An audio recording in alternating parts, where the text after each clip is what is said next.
एक असं मंदिर जे एका पाषाणावर उभे असलेले शिवलिंग आणि याचा शोध लागला एका तान्या गायीमुळे। असं म्हणतात की जो कोणी लोटेश्वर मंदिराला भक्तिभावाने शरण जातो त्याचे सर्व मनोकामना पूर्ण करतात। आजच या मंदिराला आपण आज भेट देणार आहोत। हे मंदिर एका निसर्ग आणि रम्य वातावरणात आहे। नमस्कार, मी आदित्य रमे। आज आपण चाललो रत्नागिरी मधील डुकवे गावात ते लोटेश्वर मंदिर पाहायला। चला तर या प्रवासात तुम्ही पण सामील व्हा। रत्नागिरीपासून अवघ्या 25 किलोमीटर अंतरावर वसलेल्या डुगवे गावात निसर्गाच्या कुशीत लपलेले हे श्री क्षेत्र लोटेश्वर मंदिर। इथलं वातावरण इतकं शांत, इतकं पवित्र आणि इतिहास इतका अनोखा, तुम्ही या ठिकाणाचं खरेखुरं महत्त्व आणि आख्यायिका ऐकून नक्कीच गहिवरून जाल।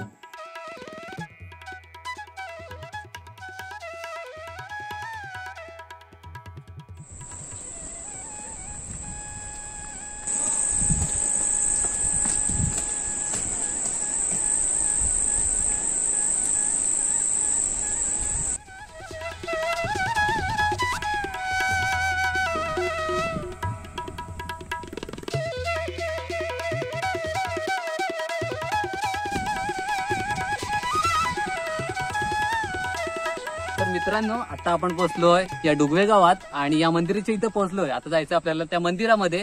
त्याच्या आधी आपल्याला येण्यासाठी ह्या पायऱ्या लागतात। माझ्या पाठी बघाल तर ह्या पायऱ्या लागतात आणि या पायऱ्यांच्या साईडला ही शेती केलेली आहे। आता ही शेत ऑलमोस्ट मोठं झालंय आणि फार फुल असं ग्रीनरी पसरले।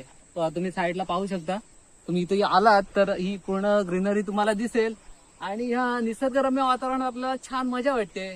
तर आता आपण जातोय मंदिरामध्ये। तुम्हाला त्या मंदिराची काय आख्यायिका आहे, त्या मंदिराचा काय इतिहास आहे हे आपण त्याला पुजारी असेल किंवा लोकल असेल त्यांना विचारणार आहोत आणि याबद्दल तुम्हाला पूर्ण माहिती देणार आहोत।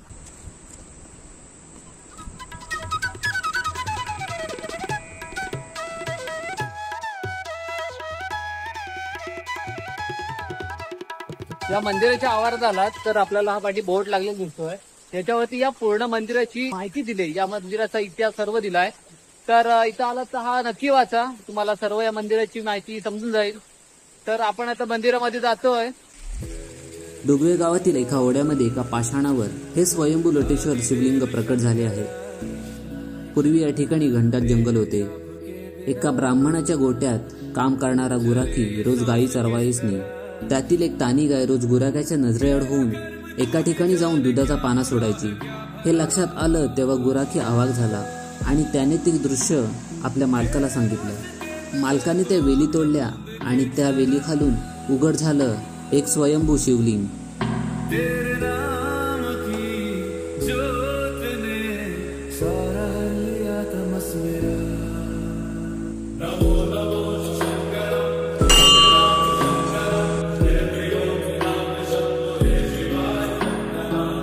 त्या गावाचा ओरखडा आजही त्या शिवलिंगावर स्पष्ट दिसून येतो। गावकऱ्यांनी त्या ठिकाणी आधी गवताचं मंदिर बांधलं, पुढे कौलारू मंदिर आणि आता सुंदर घुमटासहित भव्य मंदिर उभे आहे। पौष महिन्याच्या प्रत्येक सोमवारी आणि महाशिवरात्रीला येथे मोठ्या उत्साहाने पूजा अर्चा केली जाते। खास गोष्ट म्हणजे पौषात गुराख्याच्या सन्मानार्थ देवासाठी खास नैवेद्य बनतो आणि सर्व भाविकांना महाप्रसाद दिला जातो। पावसाळ्यात हा संपूर्ण परिसर जणू नंदनवन बनतो। ओढ्यातील पाणी वेगाने वाहते, पण हा पाषाणावरचा शिवलिंग हलत नाही, वाहून जात नाही। हे त्याचे महत्त्व आहे। लोटेश्वर चरणी एखादा भक्त नतमस्तक होतो, त्याच्या सर्व मनोकामना पूर्ण होतात, असं इथल्या गावकऱ्यांचं ठाम मत आहे। तुम्ही कधी रत्नागिरीला आलात तर हा अतिशय शांत, रहस्यमय आणि पवित्र स्थानाला नक्की भेट द्या। आता आपण हे लोटेश्वर मंदिर एक्सप्लोर केलंय।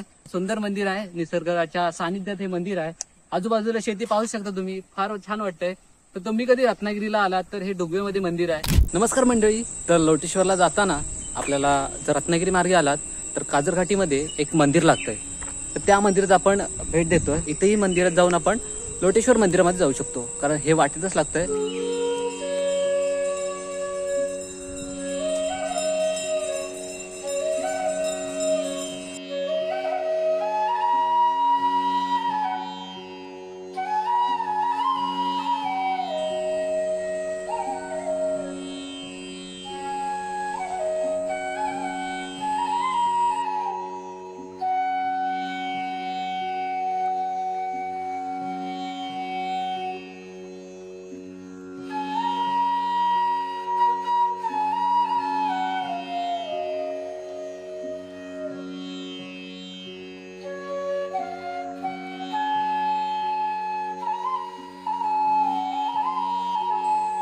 या मंदिरात आलात तर इथं स्ट्रक्चर वगैरे भारी आहे. आतमध्ये शूटिंग अलाउड नव्हती, पण इथं तुम्ही याल तर तुमचं मन प्रसन्न होईल आणि भारी वाटतंय. म्हणजे बघायला भारी आहे. आतमध्ये लाकडाचं एकदम स्ट्रक्चर केलेलं आहे, भारी वाटतंय. आणि या साईडला ना खाली ओढा होतोय, तर आपण थोडं पुढे जाऊन बघूया काय बघायला मिळतं आपल्याला. बघूया.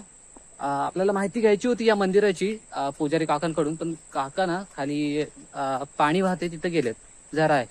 तर बघूया तिथे भेटले तर आपण त्यांच्याशी संवाद साधून थोडी माहिती घेतली तर बरं होईल या मंदिराची. आणि तुम्हाला पण समजेल. तिथं आपल्याला समोर एक मस्त असा ब्रिज लागलाय.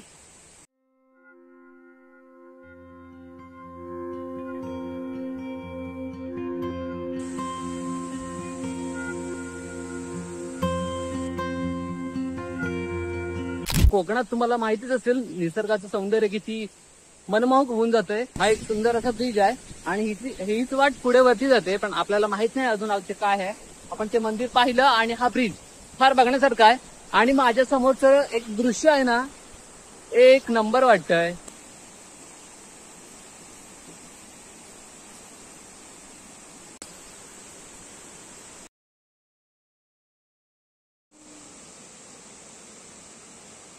तर मित्रांनो, आता आपण या व्ह्यू मध्ये थांबलोय. हा ब्रिज आहे, भारी वाटतं आपल्याला बघायला. वरून पाणी येतंय, खाली जातोय. ऑब्विसली वरून पाण्यानं खालीच जाणार, पण इथला नजारा भारी वाटतोय. वाव, हे बघा, हा एक झरणा येते आणि इकडे सारे छोटे छोटे वॉटरफॉल वगैरे मिळत आहेत. तर भारी येतं. इथं आलं तर मंदिर समोरच आहे, थोडं पुढे आलं की हा ब्रिज लागतोय. तर या मंदिराला भेट द्या नक्कीच. आणि जर व्हिडिओ आवडला असेल तर व्हिडिओला लाईक, शेअर आणि सबस्क्राईब करायला विसरू नका. भेटूया पुढच्या जशा नवीन व्हिडिओ मध्ये. तोपर्यंत tata, bye bye, take care.